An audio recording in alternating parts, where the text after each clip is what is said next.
नमस्कार, मो ना अंकिता राउत। मु टाटूरे पढ़े। हरण ହେଉଛି ଗୋଟିଏ ସଂଖ୍ୟାରୁ ଅନ୍ୟ ଏକ ସଂଖ୍ୟାର କମିକ ବିୟୋଗ। ମୁଁ 12ରୁ 2ର କମିକ ବିୟୋଗ କରୁଛି। ଏଠାରେ 12ଟି ଗୋଡ଼ି ଅଛି। 12ରୁ 2ଟି ଗୋଡ଼ି କାଟିଦେଲେ 1 3 4 5 6 7 8 9 10 ଟି ରହିଲା। 10ରୁ 2 ଫେରିଦେଲି। 1 2 3 4 5 6 7 8 8ରୁ 2 ଫେରିଦେଲି।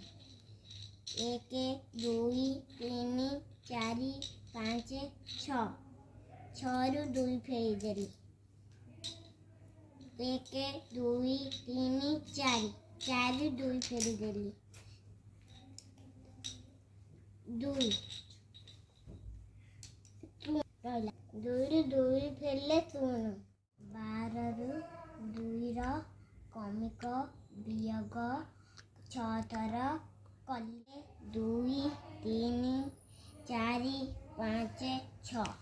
ମୁଁ ବର୍ତ୍ତମାନ 12ଟି ଗୋଡ଼ିକୁ 6 ଜଣ ମଧ୍ୟରେ ସମାନରେ ବାଣ୍ଟିବି।